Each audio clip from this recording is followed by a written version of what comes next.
मदरसे का कबूतर। पुराने शहर की तंग गलियों के बीचों बीच एक छोटा सा मदरसा था।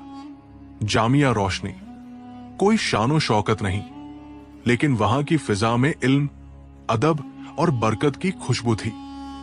हर सुबह बच्चे कुरान की तालीम के लिए आते, उस्ताद जी हिलम से पढ़ाते और मस्जिद से सटी छत पर बैठा रहता था एक बूढ़ा कबूतर। उसका रंग सफेद भूरा था, एक पर थोड़ा झुका हुआ लगता था, शायद उम्र का असर था। वो हर सुबह मदरसे की छत पर आता, तस्बीह पढ़ते बच्चों की आवाज सुनता और छत की मुंडेर पर बैठे बैठे सूरज की रोशनी में आंखें मिचता। लेकिन बच्चे उसे पसंद नहीं करते थे। हट जा कबूतर, फिर आ गया ये बूढ़ा परिंदा। पंख झाड़ता है तो किताबें गंदी हो जाती है। वो उड़ता, बैठता, फिर से वापस आता, जैसे उसे उस मदरसे से कोई अटूट लगाव हो। किसी ने कभी ये नहीं सोचा कि उस परिंदे का भी दिल है, उसकी भी कोई जज्बात होंगे। एक दिन तेज बारिश आई, आसमान में अंधेरा, बिजली की कड़क और ठंडी हवा से पूरा इलाका कांप उठा।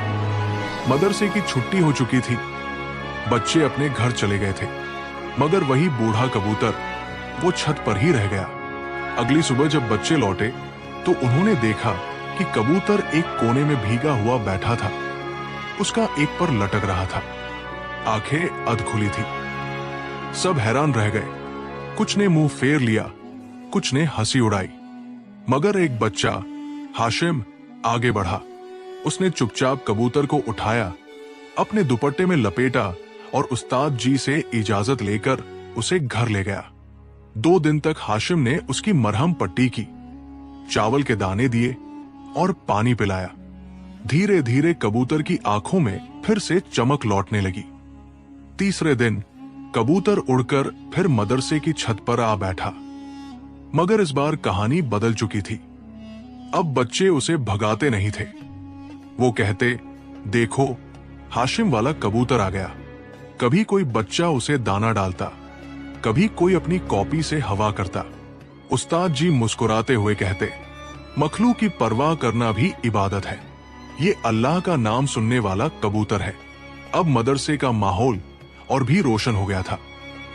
बच्चों में नरमी आ गई थी, आंखों में करुणा और दिलों में एहसास।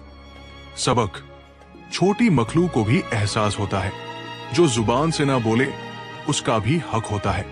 रहम सिर्फ इंसानों पर नहीं, अल्लाह की हर मखलूक पर होना चाहिए। यही असल तालीम है।